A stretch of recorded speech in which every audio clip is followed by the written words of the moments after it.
Halo pemirsa, apa kabar Anda? Senang sekali program Sorotan Dunia kembali hadir menyapa kali ini bersama saya, Abdi Azwar Sahi. Serangkaian informasi dari dunia internasional akan kami sajikan untuk Anda dan berikut kita awali Sorotan Dunia selengkapnya. Pemirsa, kita awali informasi dari ratusan pekerja kereta api dan anggota Serikat Buruh menggelar aksi protes di Paris, Prancis. Mereka menuntut pemerintah dan operator kereta api milik negara SNCF segera merespons dampak restrukturisasi yang dinilai menekan kondisi kerja para pegawai.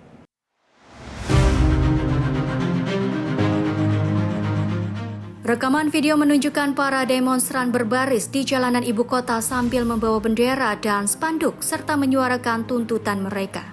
Serikat Pekerja menyatakan restrukturisasi yang berlangsung dalam beberapa tahun terakhir telah meningkatkan tekanan di lingkungan kerja. Mereka menyoroti menurunnya moral pekerja, meningkatnya cuti sakit, serta kekhawatiran terhadap keamanan dan kepastian pekerja. Travail auquel la SNCF est aujourd'hui confrontée, qui se matérialise de plusieurs façons avec tous les voyants qui sont rouges. Premier voyant en rouge, c'est le nombre de licenciements qu'a la SNCF, 1800 licenciements en 2025, plus 15%, le nombre d'accidents du travail qui explose, plus 20%. Et maintenant, phénomène nouveau, le nombre de morts au travail, on est quand même à 13 suicides depuis le début de l'année, ce qui fait un suicide tous les 12 jours. Tout cela, c'est révélateur d'une souffrance profonde des cheminots. Et c'est normal dans un contexte de privatisation de la SNCF, dans un contexte où on demande à la SNCF de payer le système ferroviaire via ses bénéfices et bien son concours. C'est un peu logique que justement tout ça, ça se répercute sur la vie des gens. Et la vie des gens aujourd'hui, la vie des cheminots, elle est terrible. Aksi ini terjadi di tengah perubahan besar di sektor perkereta-apian Prancis, seiring kebijakan pembukaan persaingan sesuai aturan Uni Eropa. Serikat Pekerja menilai kebijakan tersebut telah menambah beban kerja dan mengurangi kualitas kondisi kerja pegawai. Selain menyoroti isu perkereta-apian, sebagian peserta aksi juga menyampaikan penolakan terhadap sikap pemerintah yang tidak menasionalisasi sejumlah fasilitas industri baja milik ArcelorMittal di Prancis. Tim redaksi Sinpo TV melaporkan. Sembilan orang dilaporkan tewas dan 10 lainnya terluka setelah serangan udara menghantam wilayah Spira di Provinsi Kos, Afghanistan. Insiden ini kembali meningkatkan ketegangan di perbatasan Afghanistan dan Pakistan. Rekaman video menunjukkan warga menggelar sholat jenazah dan prosesi pemakaman bagi para korban. Sejumlah bangunan rumah juga tampak mengalami kerusakan akibat serangan. Otoritas setempat menyatakan 2 rumah hancur dalam serangan tersebut. Selain menimbulkan korban jiwa, insiden ini juga memaksa sejumlah warga meninggalkan tempat tinggal mereka. Brigada کومه صحنه چې پیښه شوه 12:30 بجې د صحنې ته موږ راورسېدو د صحنې ته موږ راغلو په 12:30 بجې دا بمبار وشو د پاکستان له لوري کونډې یتیمان ماشومان دلته هم زیات پراته وو او پلار یو ځای پروت و مېرمن یې بل ځای پراته وه وړه ماشومان یې بل ځای پراته وو. Sementara itu, pemerintah Pakistan menyatakan operasi militer dilakukan secara terukur dan menargetkan kelompok militan di wilayah perbatasan. Pakistan mengklaim puluhan militan tewas dalam operasi tersebut. Namun pihak Afghanistan selama ini menolak tuduhan bahwa negaranya menjadi tempat perlindungan kelompok bersenjata. Ketegangan antara kedua negara terus berlangsung dalam beberapa waktu terakhir, meski sebelumnya sempat dilakukan berbagai upaya gencatan senjata dan perundingan damai. Tim redaksi Sinpo TV melaporkan. Pemirsa, Amerika Serikat kembali melancarkan serangan militer ke sejumlah target di Iran. Serangan ini memperburuk ketegangan antara Washington dan Teheran yang dalam beberapa pekan terakhir terus meningkat. Komando Pusat Militer Amerika Serikat atau CENTCOM merilis rekaman peluncuran rudal jelajah Tomahawk dari kapal perang USS Michael Murphy. Serangan yang dilakukan pada Rabu malam itu menargetkan fasilitas pengawasan komunikasi dan pertahanan udara milik Iran. Pihak Amerika menyatakan operasi tersebut dilaksanakan atas perintah Presiden Donald Trump dengan melibatkan Angkatan Laut, Angkatan Udara, dan Korps Marinir.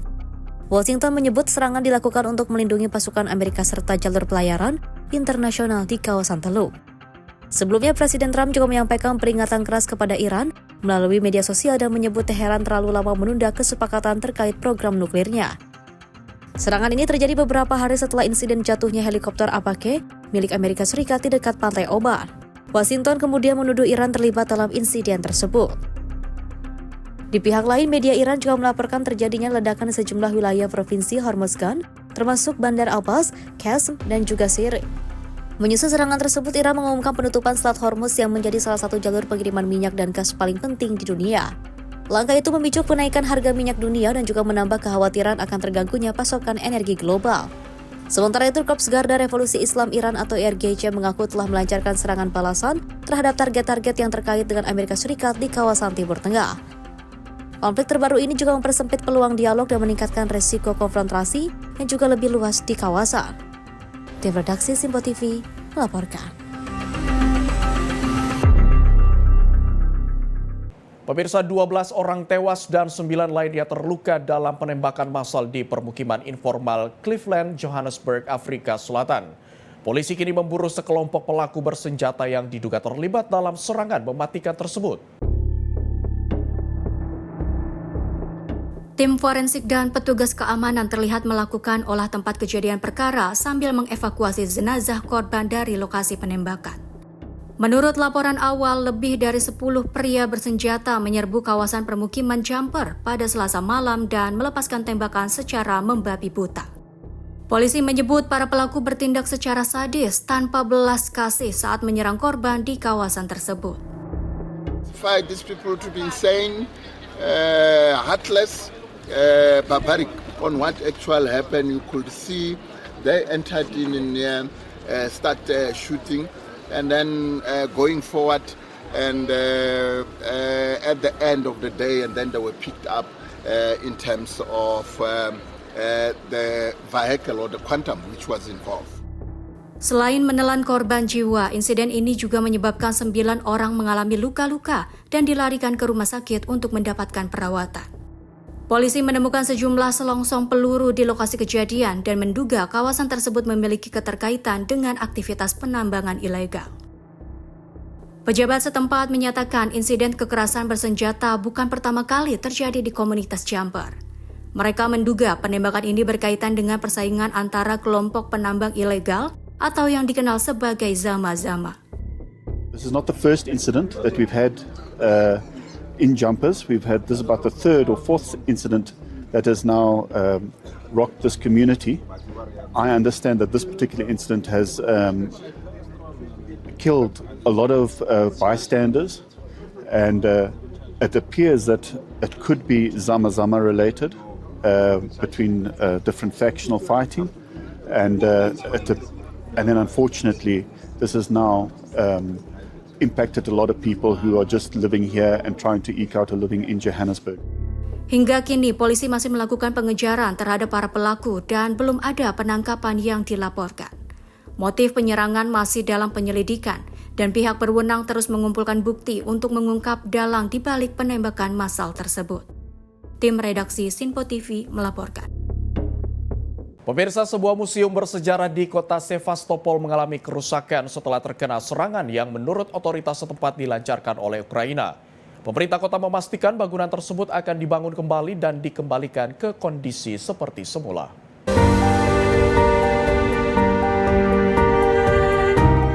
Otoritas Sevastopol melaporkan kerusakan pada salah satu museum bersejarah setelah terjadi serangan yang diklaim berasal dari pihak Ukraina.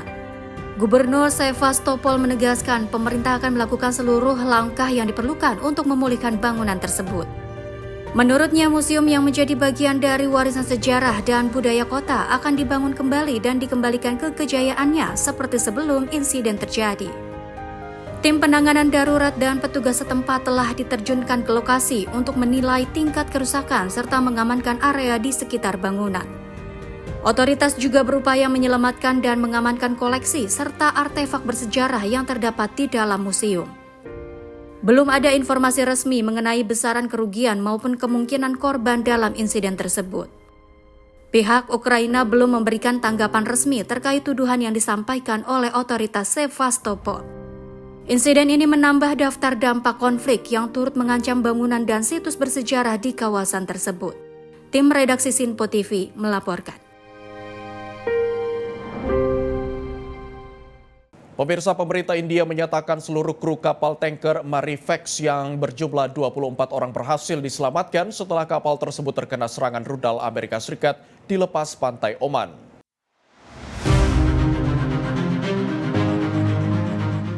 Juru bicara Kementerian Luar Negeri India, Randhir Jaiswal, menyatakan kapal tanker MT Marivex mengalami kerusakan di lepas pantai Oman setelah insiden yang melibatkan Angkatan Laut Amerika Serikat.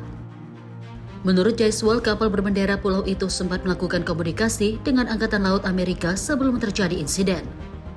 Pemerintah India memastikan seluruh 24 kru di atas kapal merupakan warga negara India dan telah berhasil dievakuasi dalam keadaan selamat. Kedutaan Besar India di Oman disebut langsung berkoordinasi dengan otoritas setempat untuk memastikan proses penyelamatan dan evakuasi berjalan dengan cepat. Sementara itu, Komando Pusat Militer Amerika Serikat atau CENTCOM menyatakan kapal Marivex diduga melanggar blokade pelabuhan Iran yang diberlakukan oleh militer Amerika. CENTCOM menyebut kru kapal mengabaikan arahan yang diberikan sehingga militer Amerika menembakkan amunisi presisi ke arah kapal tersebut. Blokade terhadap pelabuhan Iran diberlakukan setelah Teheran menutup Selat Hormuz, jalur pelayaran strategis yang menjadi lintasan sekitar 20% pasokan minyak dan gas dunia. Insiden ini menambah ketegangan di kawasan Timur Tengah yang saat ini menjadi perhatian dunia karena berpotensi memengaruhi stabilitas pasokan energi global. Tim redaksi Sinpo TV melaporkan.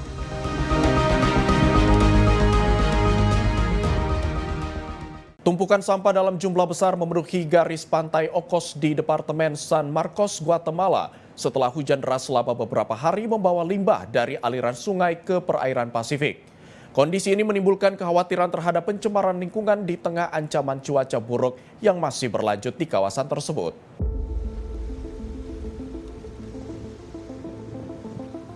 Rekaman video menunjukkan tumpukan sampah plastik dan berbagai jenis puing menutupi sebagian garis pantai Ocos, sementara gelombang besar terus menghantam pesisir. Warga terlihat menyusuri pantai untuk melihat langsung dampak pencemaran yang terjadi setelah limbah terbawa arus sungai hingga ke Laut Pasifik. Otoritas setempat menyebut kondisi ini terjadi setelah curah hujan tinggi melanda wilayah tersebut selama beberapa hari terakhir. Sebelumnya, pantai Ocos juga mengalami pasang laut lebih tinggi dari biasanya. Otoritas melaporkan anomali ketinggian muka air laut mencapai 0,29 meter. Di sisi lain, Badan Meteorologi Guatemala terus memantau pergerakan badai tropis Christina yang berpotensi menimbulkan cuaca tidak stabil di sejumlah wilayah. Meski dipastikan tidak akan memberikan dampak langsung ke Guatemala, kedatangan badai tersebut diperkirakan memicu hujan lebat dan angin kencang di bagian tengah dan selatan negara itu pada Rabu hingga Kamis. Hingga Selasa waktu setempat, badai tropis Christina dilaporkan berada sekitar 260 km dari Moyuta di Departemen Jutiapa dan masih bergerak lambat di sekitar pesisir Chinandega, Nicaragua. Tim redaksi Sinpo TV melaporkan. Ratusan rumah di negara bagian Oaxaca, Meksiko masih terendam banjir setelah gelombang tinggi dan hujan lebat yang dipicu badai tropis Boris menerjang wilayah tersebut. Warga yang terdampak kini menunggu bantuan sambil berjuang bertahan di tengah genangan air yang belum surut.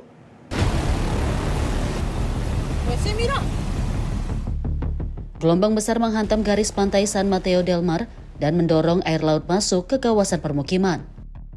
Arus air yang deras menggenangi jalan dan rumah warga, memaksa penduduk berjalan menembus banjir untuk beraktivitas dan menyelamatkan barang-barang mereka. Sedikitnya 500 rumah di lingkungan Chautemok dilaporkan masih terendam air akibat kombinasi gelombang pasang dan curah hujan tinggi yang melanda kawasan Istmus of Tehuantepec. Warga mengaku kondisi semakin memprihatinkan karena air terus menggenang dan memasuki bagian dalam rumah mereka. Siempre el fondo del mar, pues, con este vez se ha metido hasta como 4 veces nos ha tocado acá. Pues a veces solicitamos el apoyo del gobierno estatal, federal y municipal, a veces no nos toman en carta el asunto. Menurut warga, kondisi tersebut juga menimbulkan risiko besar bagi anak-anak dan bayi yang tinggal di kawasan terdampak. Mereka mengkhawatirkan kemungkinan terjadi kecelakaan saat air pasang kembali meningkat pada malam hari. Y el agua pues igual nos está afectando mucho por el mar fondo y casi todo aquí O sea, esta es la mera colonia Cuauhtémoc. Sí, y ahorita pues estamos hablando que pues ahora sí, no sabemos cómo, si vamos a tener una solución con el gobierno, con municipal o ahora sí cada quien con su rumbo, a ver dónde puede uno vivir. Warga berharap pemerintah segera mengambil langkah untuk mengurangi genangan air dan mencegah bencana serupa terulang kembali. Hingga kini pihak berwenang masih melakukan upaya penanganan darurat di tengah krisis kemanusiaan yang terus berkembang di wilayah tersebut. Tim redaksi Sinpo TV melaporkan. Pemirsa, ketegangan militer antara Iran dan Israel kembali memanas setelah kedua negara saling melancarkan serangan dalam gelombang konflik terbaru.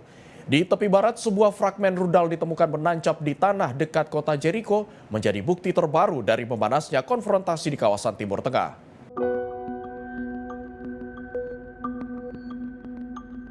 Sebuah fragmen rudal ditemukan menancap di tanah di wilayah tak berpendudukan dekat kota Jericho tepi barat. Rekaman video menunjukkan pecahan rudal berserakan di lokasi kejadian. Tidak ada laporan korban jiwa maupun luka-luka akibat insiden tersebut.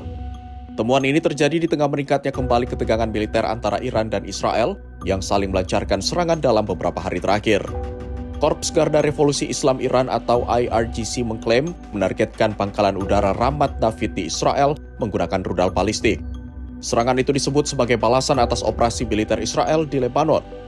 Sementara itu, militer Israel menyatakan berhasil mendeteksi dan mencegat sejumlah rudal yang diluncurkan dari Iran. Sirene peringatan juga dilaporkan berbunyi di sejumlah wilayah Israel bagian utara. Di tengah memanasnya situasi, Presiden Amerika Serikat Donald Trump menyatakan akan menghubungi Perdana Menteri Israel Benjamin Netanyahu untuk meminta agar tidak melakukan serangan balasan. Trump juga mendorong Iran kembali ke meja perundingan guna mencegah konflik meluas. Sebelumnya, Netanyahu mengaku memerintahkan serangan udara ke target Hezbollah di pinggiran selatan Beirut menyusul peluncuran roket ke wilayah Israel. Upaya diplomasi antara Amerika Serikat dan Iran hingga kini belum menunjukkan hasil signifikan. Sejak gencatan senjata diumumkan pada April lalu, kedua pihak masih terlibat aksi militer dan situasi keamanan di kawasan terus menjadi sorotan dunia. Tim redaksi Sinpo TV melaporkan.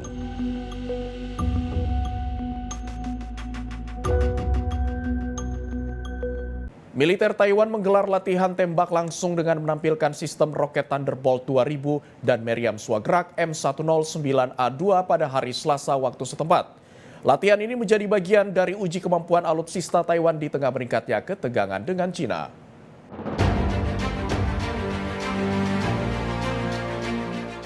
Militer Taiwan menggelar demonstrasi tembak langsung dengan mengerahkan sistem roket Thunderbolt 2000 dan meriam Swagrad M109A2. Dalam latihan tersebut, salah satu roket Thunderbolt terlihat mengalami gangguan setelah diluncurkan. Roket berhasil keluar dari tabung peluncur, namun diduga terjadi masalah pada tahap penyalaan pendorong lanjutan. Komandan Baterai Artileri Brigade 586 Kapten Lin Jung Cheng menyatakan investigasi masih dilakukan bersama Institut Nasional Sains dan Teknologi Chung-Shan untuk mengetahui penyebab insiden tersebut. Meski demikian, pihak militer menegaskan latihan tetap berjalan aman karena amunisi yang digunakan merupakan amunisi latihan tanpa hulu ledak mematikan. Sistem roket Thunderbolt 2000 merupakan peluncur roket ganda buatan dalam negeri Taiwan yang dirancang untuk mempertahankan wilayah pesisir dari ancaman pasukan amfibi. Latihan ini digelar di tengah meningkatnya ketegangan antara Taiwan dan Cina. Beijing terus menegaskan klaimnya atas Taiwan berdasarkan prinsip satu Cina, sementara Taipei terus meningkatkan kesiapan pertahanan militernya. Tim redaksi Sinpo TV melaporkan.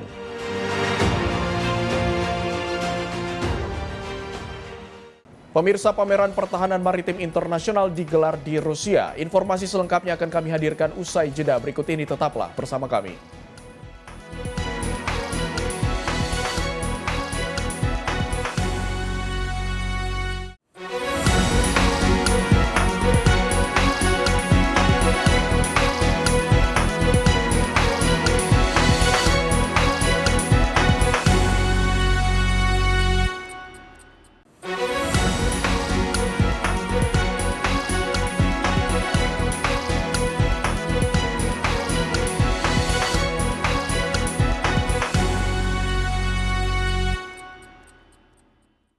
Terima kasih pemirsa, Anda masih bersama kami dalam Sorotan Dunia. Pemirsa, kita lanjutkan informasi dari Presiden China Xi Jinping bertemu dengan pemimpin Korea Utara Kim Jong-un di Pyongyang pada hari Senin. Dalam pertemuan tersebut, kedua pemimpin menegaskan komitmen untuk memperkuat hubungan bilateral dan menjaga stabilitas kawasan. Presiden China Xi Jinping melakukan kunjungan kenegaraan ke Pyongyang atas undangan pemimpin Korea Utara Kim Jong-un. Dalam pertemuan tingkat tinggi tersebut, Xi menyampaikan harapan agar hubungan China dan Korea Utara terus diperkuat di era baru demi memberikan manfaat bagi kedua negara serta berkontribusi terhadap perdamaian dan kemakmuran dunia. Sementara itu, Kim Jong-un menyambut hangat kunjungan Xi Jinping dan menyebut hubungan Korea Utara dan China tetap kuat meski situasi internasional terus berubah. Kim juga menilai kunjungan Xi ke Pyongyang sebagai bukti bahwa kedua negara selalu berada di pihak yang menjunjung kemandirian dan keadilan. Kunjungan ini menjadi perjalanan pertama Xi Jinping ke Korea Utara dalam 7 tahun terakhir, sekaligus menandai peringatan 65 tahun perjanjian persahabatan, kerjasama, dan bantuan timbal balik antara China dan Korea Utara. Tim redaksi Simpo TV melaporkan.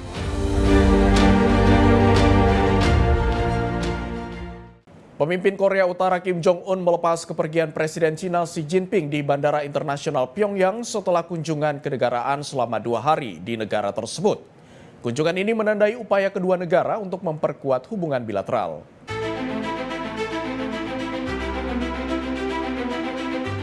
Rekaman video menunjukkan ratusan warga berbaris di sepanjang jalan sambil mengibarkan bendera dan membawa bunga untuk menyambut iring-iringan kendaraan menuju bandara. Sebelum keberangkatan, Kim Jong-un dan Xi Jinping tampak berjabat tangan dan berpamitan. Kim Jong-un dan istrinya Ri Sol-ju juga terlihat melambaikan tangan saat Xi Jinping dan ibu negara Peng Liyuan naik ke pesawat. Selama pertemuan di Pyongyang, kedua pemimpin tersebut sepakat untuk memperdalam kerjasama dan meningkatkan pertukaran tingkat tinggi di berbagai bidang. Media resmi Korea Utara menyebut kunjungan tersebut sebagai bukti kuatnya persahabatan antara Korea Utara dan China. Kunjungan ini berlangsung menjelang peringatan 65 tahun perjanjian persahabatan, kerjasama dan bantuan timbal balik antara kedua negara. Tim redaksi Simpo TV melaporkan.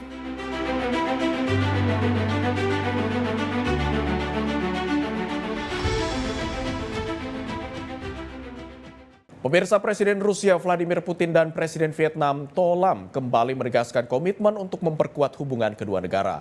Pertemuan keduanya menjadi sorotan menjelang digelarnya KTT Rusia ASEAN di Kazan pada pekan ini.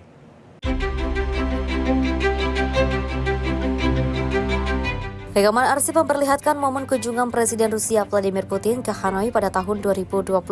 Dalam kunjungan tersebut, Putin melakukan pembicaraan dengan Presiden Vietnam To Lam, menghadiri pertunjukan opera, serta bertemu dengan para lulusan universitas. Rekaman lain pada tahun 2025 juga menunjukkan pertemuan kedua pemimpin di Kremlin di Moskow. Dalam pertemuannya, To Lam mengungkapkan kekagumannya terhadap Rusia yang dinilai memiliki sejarah panjang, budaya yang kaya, serta berbagai pencapaian besar dalam ilmu pengetahuan dan eksplorasi antariksa.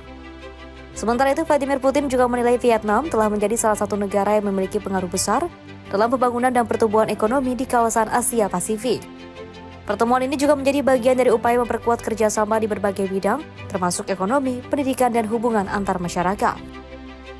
Komunikasi antara Moskow dan juga Hanoi juga berlangsung menjelang KTT Rusia ASEAN yang akan digelar pada tanggal 17 hingga 19 Juni di kota Kazan, Rusia. ASEAN saat ini beranggotakan 11 negara, yaitu Brunei Darussalam, Vietnam, Indonesia, Kamboja, Laos, Malaysia, Myanmar, Singapura, Thailand, Filipina, dan Timor Leste.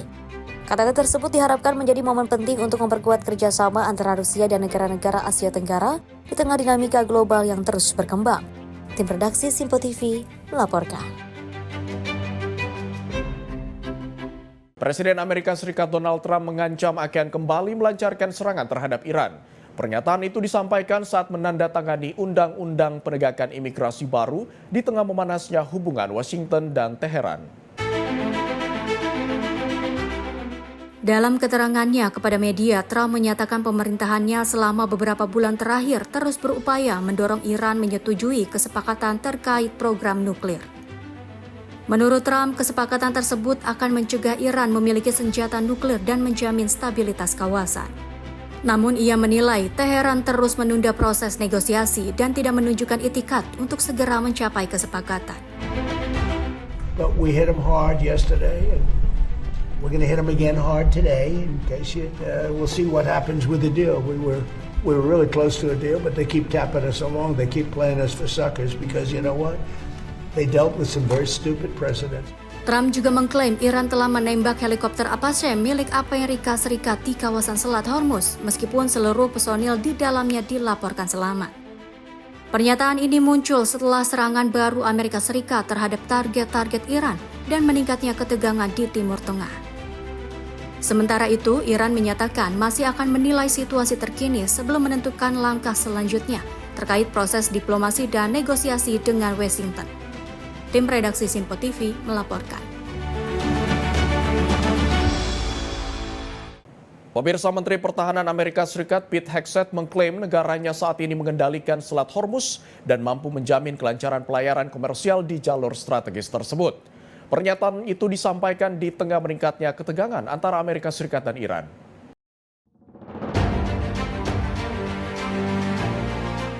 Dalam keterangannya, Hegseth menyatakan pasukan Amerika Serikat terus melindungi pelayanan komersial yang melintas Selat Hormuz. Ia mengatakan lebih dari 100 juta barel minyak telah berhasil diangkut melalui jalur tersebut dengan pengamanan dari Amerika Serikat.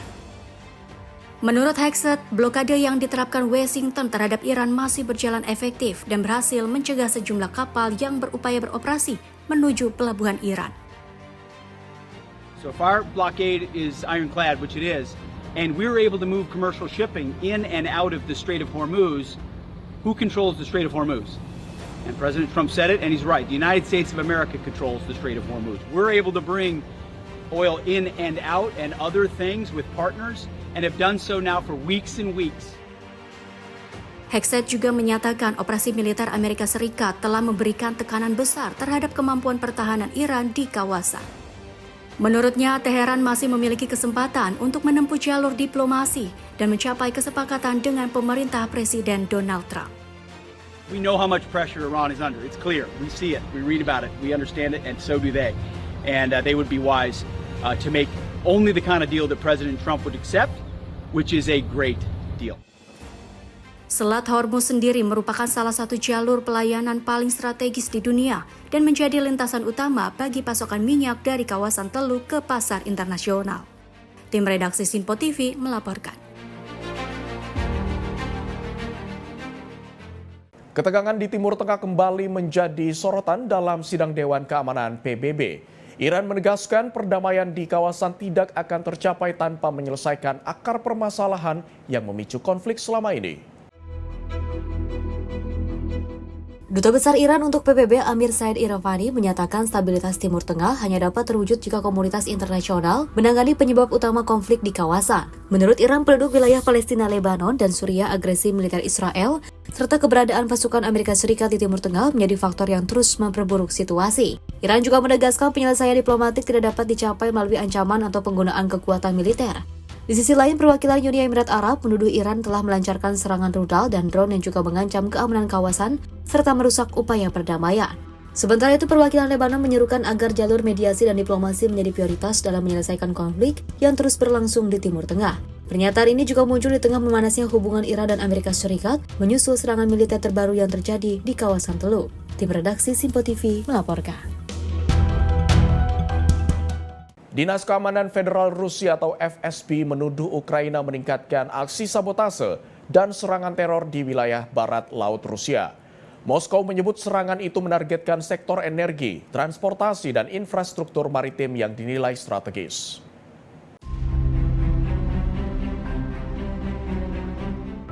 Tuduhan itu disampaikan Kepala Dinas Keamanan Federal Rusia, Alexander Bortnikov, dalam pertemuan Komite Nasional Anti-Terorisme di Moskow. Menurut Bortnikov, sejak tahun 2023, jumlah kejahatan yang berkaitan dengan terorisme di distrik federal barat laut telah meningkat lebih dari 3 kali lipat.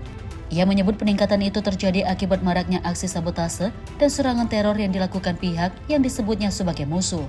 Bortnikov mengatakan target utama serangan tersebut adalah fasilitas di sektor bahan bakar, energi, dan transportasi, terutama yang terkait dengan infrastruktur maritim. FSB juga menuduh Dinas Keamanan Ukraina serta kelompok nasionalis dan neonazi terus berupaya merekrut warga Rusia, terutama kalangan muda. Mereka diklaim direkrut untuk melakukan aksi sabotase, mengumpulkan informasi militer, dan memberikan bantuan lain yang dinilai merugikan kepentingan Rusia.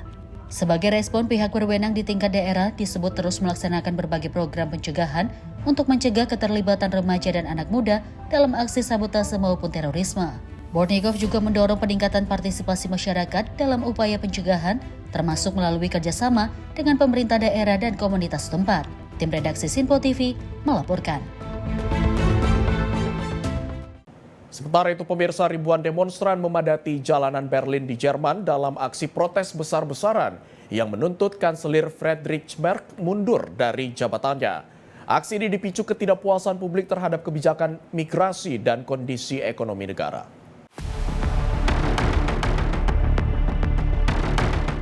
Rekaman video menunjukkan lautan massa berjalan melintasi pusat kota Berlin sambil mengibarkan bendera Jerman dan membawa spanduk bertuliskan "Merz harus pergi" serta "Bukan Kanselir saya". Aksi yang digelar oleh kelompok Proyek Million ini menuntut reformasi ekonomi dan pengetatan kontrol migrasi.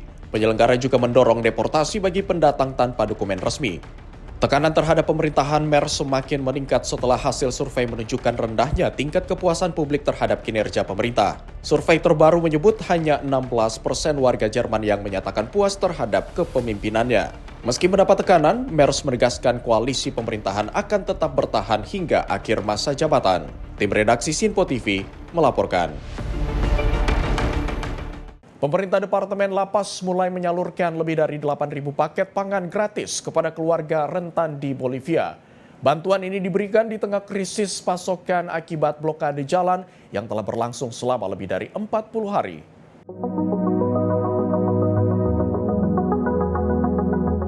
Karung-karung berisi susu bubuk dan kacang lentil terlihat diturunkan dan distribusikan ke sejumlah lembaga sosial di kota La Paz dan El Alto. Bantuan kemanusiaan ini dirakit dari 25 ton donasi yang diberikan oleh pemerintah Brasil dan Peru. Paket-paket pangan tersebut akan disalurkan kepada masyarakat yang paling terdampak krisis, termasuk tunawisma, korban kekerasan, anak-anak rentan, serta keluarga miskin di berbagai wilayah.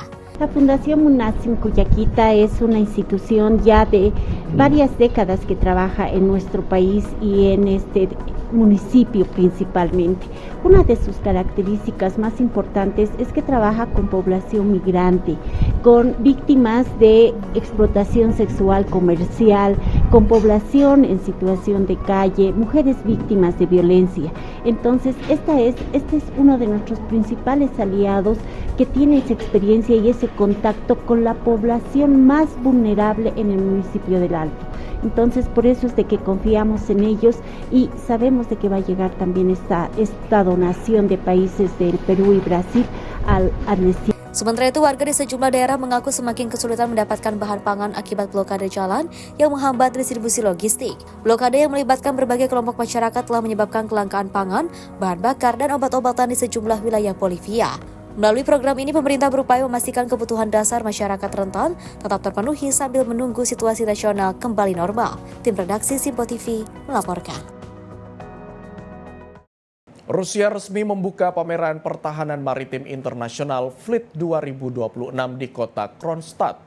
Ajang ini menampilkan beragam teknologi dan persenjataan angkatan laut serta menjadi wadah kerjasama antar negara di bidang pertahanan maritim. Upacara pembukaan dimeriahkan atraksi udara tim aerobatik Russian Knights dan Sweep yang juga menampilkan manuver di langit Kronstadt. Ratusan pengunjung dan juga delegasi asing turut menyaksikan pertunjukan tersebut sebelum memasuki area pameran pertahanan maritim. Pameran Fleet 2026 mempertemukan pakar pengembang dan produsen teknologi angkatan laut dari Rusia maupun luar negeri. Сегодня начинает свою работу 13-й международный военно-морской салон «Флот 2026». Объединяющий на своих площадках специалистов, разработчиков и производителей военно-морской техники и вооружения из регионов нашей страны и зарубежья. Экспозиция салона охватывает широкую тематику. Selain menampilkan beragam produk pertahanan, pameran ini juga menandai ajang pertemuan delegasi militer dan industri pertahanan dari berbagai negara. Model kapal perang, kapal selam, sistem rudal, hingga kendaraan udara tanpa awak atau UAV dipamerkan kepada para pengunjung. Sejumlah delegasi asing menyebut pameran ini sebagai kesempatan untuk menjelajahi peluang kerjasama dan pengembangan teknologi pertahanan maritim. Rusia berharap pameran ini dapat memperkuat hubungan kemitraan internasional sekaligus menunjukkan kapabilitas industri pertahanan nasional di tengah dinamika keamanan global. Tim redaksi Simpo TV melaporkan. Pemirsa, fans Afrika keluhkan visa dan mahalnya tiket Piala Dunia. Informasi selengkapnya akan kami hadirkan usai jeda. Berikut ini tetaplah bersama kami.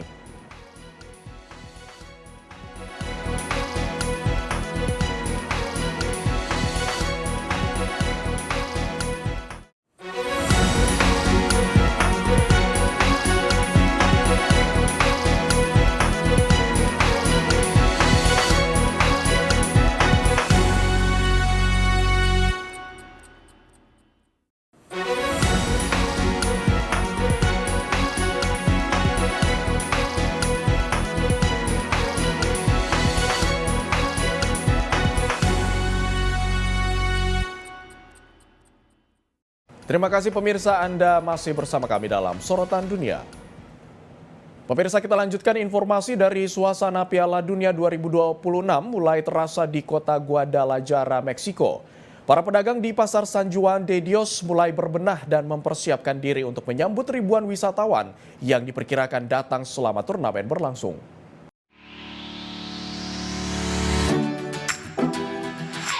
Rekaman video menunjukkan berbagai stand makanan dihias dengan bendera, bola, dan jersey bertema Piala Dunia. Para pedagang menilai ajang sepak bola terbesar di dunia ini menjadi peluang untuk memperkenalkan kuliner lokal, sekaligus meningkatkan pelayanan bagi pengunjung dari berbagai negara. Sebagian pedagang juga telah mengikuti pelatihan khusus yang meliputi standar pelayanan, kebersihan makanan, serta keramahan terhadap wisatawan. Aprendimos a cómo tratar al visitante, porque va a haber muchos visitantes. Vamos a tratar de darles el mejor servicio, que se sientan como si estuvieran en casa. Guadalajara menjadi salah satu dari 3 kota di Meksiko yang akan menjadi tuan rumah Piala Dunia FIFA 2026 bersama Mexico City dan Monterrey. Sejumlah pertandingan dijadwalkan berlangsung di Stadion Akron yang diperkirakan akan menarik kedatangan ribuan penggemar sepak bola dari berbagai penjuru dunia. Tim redaksi Simpo TV melaporkan.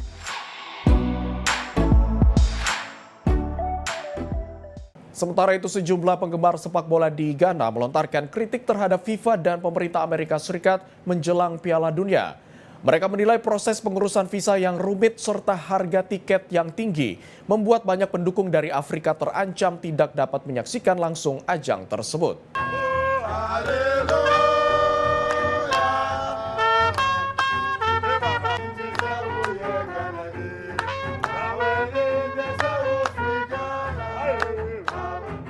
Kekhawatiran akan mengurus visa dan harga tiket muncul di tengah antusiasme penggemar sepak bola Afrika untuk mendukung tim nasional mereka di Piala Dunia yang akan digelar di Amerika Utara. Sejumlah pendukung menilai proses pengajuan visa menjadi hambatan besar bagi supporter dari berbagai negara Afrika. Mereka menyebut banyak penggemar beresiko gagal hadir meski memiliki keinginan kuat untuk mendukung tim kebanggaan mereka secara langsung. Yes, indeed, FIFA has failed Africans. Because if you look at the visa process issue, it is we the Africans are struggling to get the visa to go and support our nation. So FIFA has failed us.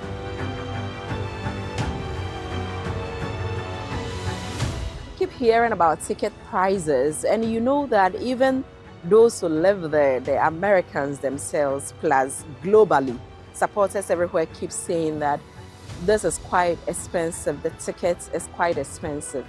You will hope that at some point there would have been a review just to make sure that you have more people coming to the arena. What I don't understand is whatever mechanism that went into the pricing of these games.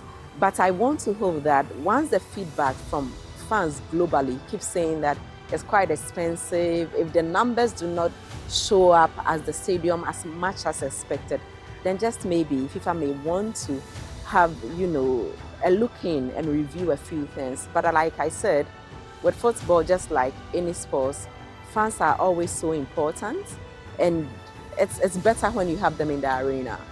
Selain persoalan biaya, sejumlah pihak juga menilai kebijakan visa Amerika Serikat menjadi tantangan besar bagi para supporter Afrika.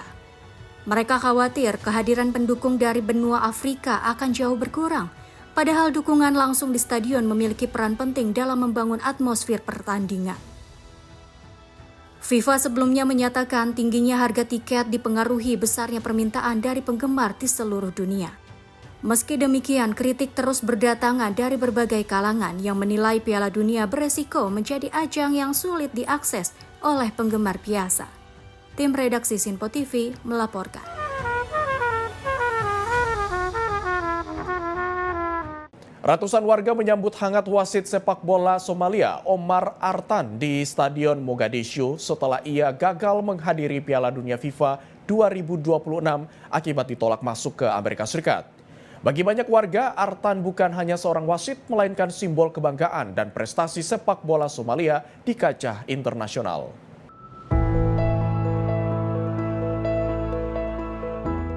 Suasana haru dan penuh dukungan mewarnai penyambutan Omar Artan di Stadion Mogadishu pada Rabu.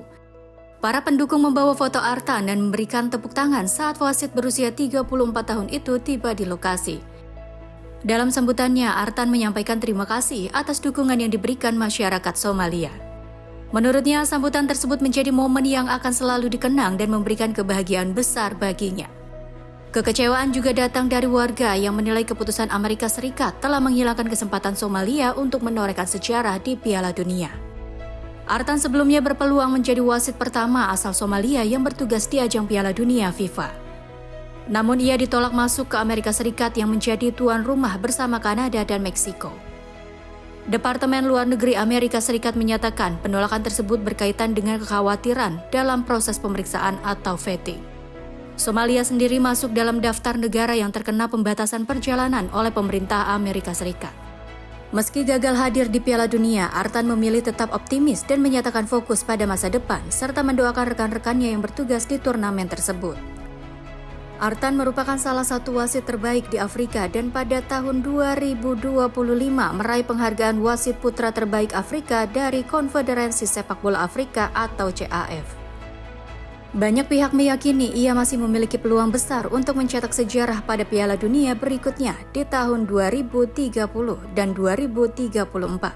Tim redaksi Sinpo TV melaporkan.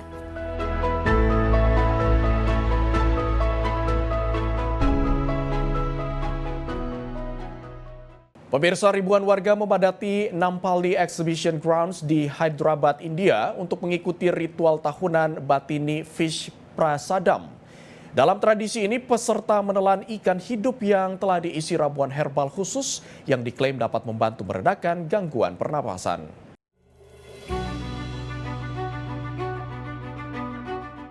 Rekaman video menunjukkan antrian panjang peserta yang datang dari berbagai daerah di India untuk mengikuti ritual tersebut.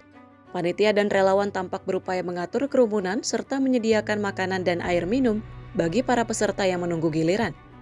Tradisi ini telah dikelola oleh keluarga Batini Goat selama lebih dari 1 abad dan dibagikan secara gratis kepada masyarakat. Ritual ini diklaim dapat membantu meredakan gangguan pernapasan.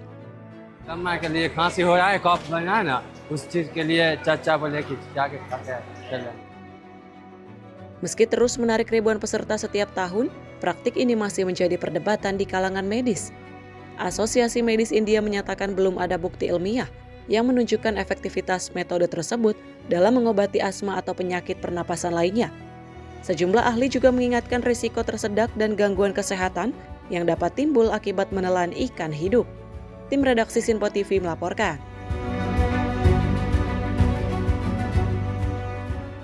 Kuil gantung berusia lebih dari 1.500 tahun di Provinsi Shaanxi, Cina, kini tampil memukau pada malam hari berkat sistem pencahayaan baru berintensitas rendah. Inovasi ini mengubah situs bersejarah tersebut menjadi panggung pertunjukan budaya yang menyajikan perpaduan sejarah, teknologi, dan keindahan alam.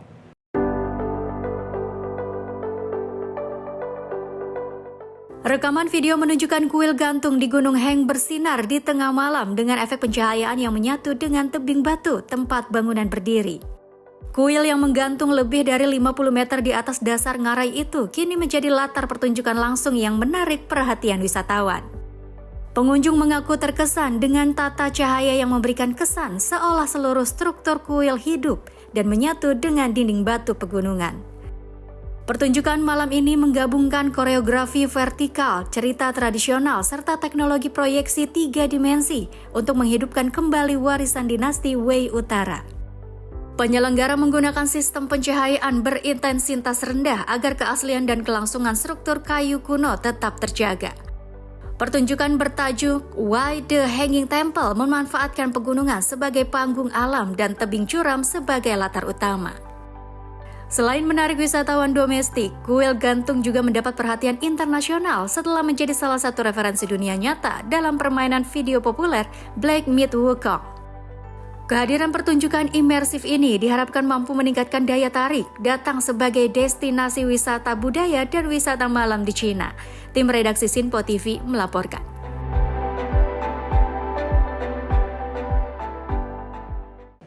Pemirsa, ratusan peserta berkumpul di distrik Suvarnabhumi, Provinsi Roi Et, Thailand untuk mengikuti festival tradisional Bun Bang Phai. Perayaan ini digelar sebagai bentuk doa kepada Dewa Hujan Payathaen agar memberikan curah hujan yang baik menjelang musim tanam padi.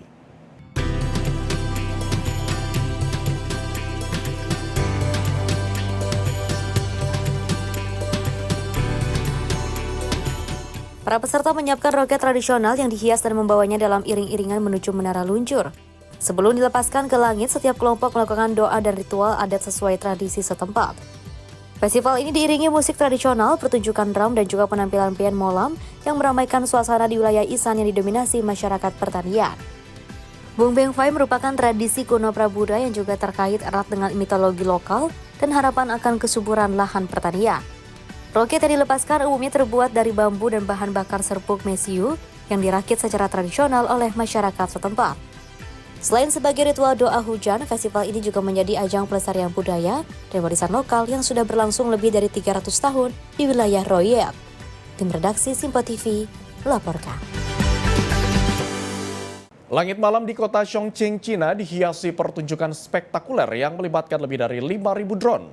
Atraksi cahaya ini digelar untuk menandai pembukaan Global Media Innovation Forum yang mempertemukan ratusan perwakilan media dan teknologi dari berbagai negara. Lebih dari 5.000 drone menerangi langit Chongqing dalam pertunjukan cahaya berskala besar yang memukau ribuan pasang mata. Drone tersebut membentuk berbagai animasi menarik mulai dari burung terbang, panda yang menaiki kereta, bunga-bunga berwarna-warni hingga siluet pemandangan kota yang ikonik. Formasi cahaya juga menampilkan tulisan CMG Forum sebagai penanda dimulainya Global Media Innovation Forum kelima yang diselenggarakan oleh China Media Group bersama pemerintah kota Chongqing. Forum yang berlangsung pada 8 hingga 10 Juni ini mengusung tema menjaga dan mendefinisikan ulang misi media di era cerdas. Sekitar 300 perwakilan dari organisasi internasional media, perusahaan teknologi, kalangan akademisi, dan lembaga pemikiran strategis turut hadir dalam acara tersebut. Acara ini akan membahas berbagai tantangan dan peluang yang muncul seiring perkembangan kecerdasan buatan serta transformasi digital yang tengah mengubah ekosistem media global. Tim redaksi Sinpo TV melaporkan.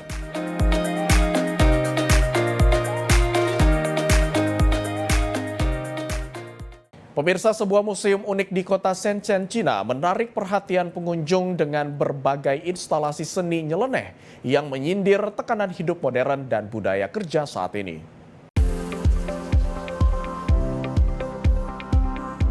Sebuah instalasi seni bernama Of Nature Museum menjadi daya tarik baru di Shenzhen, Cina. Museum ini menampilkan beragam objek dan ruangan dengan desain tak biasa yang mengajak pengunjung melihat kehidupan modern dari sudut pandang satiris dan menghibur. Setiap instalasi dirancang untuk menggambarkan berbagai fenomena sosial mulai dari kelelahan akibat pekerjaan, kecemasan di dunia digital hingga persaingan kerja yang semakin ketat. Salah satu area yang menarik perhatian adalah instalasi bertema pelepasan emosi yang mengajak pengunjung menyalurkan keluh kesah dengan cara yang kreatif dan menghibur. 我觉得这里还是值得一来的，因为它本身这里它还是会有一些，就是你平常在其他的一些公园、一些博物馆它看不到的一些东西，就是它会有一些在就比较新颖的一些东西吧，就是它会有一些包括对社会一些社会题材的一些讽刺啊，然后也包括一些就是一些你没有见过的视角，比如说这有一个什么情绪排泄垃圾桶啊，就是你的那个马桶，它其实是要求你把，就正常的马桶是放在你的身后，但其实它的马桶是你要面朝它，所以说你把你的一些不好的情绪倾泻出来，对，这种的其实感觉它会有很多那种比较一些新的一些点。Instalasi yang menarik perhatian pengunjung lainnya adalah kursi goyang berbentuk lebah pekerja yang dilengkapi properti mainan sebagai simbol pelepasan stres akibat tekanan pekerjaan. Pengunjung juga dapat menemukan berbagai instalasi satir lainnya, mulai sosok dokter berkepala dua. Ruangan bertema pengangguran yang menampilkan visual satir tentang kecemasan karir hingga ruang kelas fiktif yang menyindir fenomena pelatihan dan persaingan berlebihan di tengah masyarakat modern. Menurut pengunjung, berbagai karya yang dipamerkan mengajak masyarakat melihat berbagai persoalan sosial dari sudut pandang yang tidak biasa namun menghibur.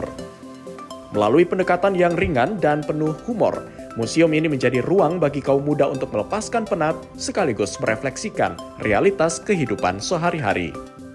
Tim redaksi Sinpo TV melaporkan. Langit wilayah Almaty di Kazakhstan dihiasi puluhan balon udara dalam Kazakhstan International Balloon Festival. Acara ini menyedot perhatian warga dan wisatawan yang ingin menikmati keindahan balon udara dengan latar pegunungan yang memukau.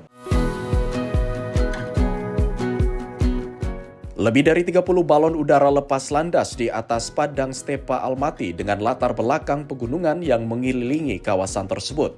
Para peserta dan pengunjung menikmati pemandangan balon-balon yang terbang hampir bersamaan di langit terbuka. Festival ini tak hanya menampilkan penerbangan balon udara, tetapi juga atraksi layang-layang raksasa, area kuliner, perkemahan, serta beragam hiburan untuk keluarga. Penyelenggara menyebut acara ini sebagai perayaan internasional yang memadukan dunia aeronautika, musik, dan aktivitas luar ruang. Sejumlah tim aeronautika dari Kazakhstan, Jerman, Kyrgyzstan, Rusia, dan Uzbekistan turut mengambil bagian dalam festival yang berlangsung selama 2 hari ini. Tim redaksi Sinpo TV melaporkan. Ratusan pemain ski dan snowboard meramaikan festival Crazy Weekends di Resort Snegorka, Magadan, Rusia. Acara tahun ini menjadi penutup musim ski dengan berbagai atraksi unik dan menghibur. Suasana meriah mewarnai Resort Snegorka di wilayah Magadan, Rusia Timur Jauh. Para peserta yang mengenakan kostum warna-warni meluncur menuruni lereng salju sebelum menerjang kolam air di garis akhir. Sejumlah peserta menampilkan aksi akrobatik dan trik menarik saat meluncur. Namun tak sedikit pula yang berakhir dengan terjatuh dan basah kuyup di tengah sorak-sorai penonton. Tantangan utama dalam ajang ini adalah meluncur menuruni gunung, menyelesaikan rintangan air, dan mencapai sisi lain kolam dengan kondisi sekering mungkin.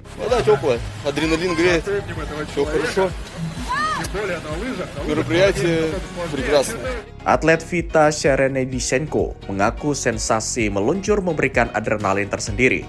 Menurutnya, peserta seringkali tidak menyadari telah mencapai garis akhir karena terlalu menikmati momen tersebut.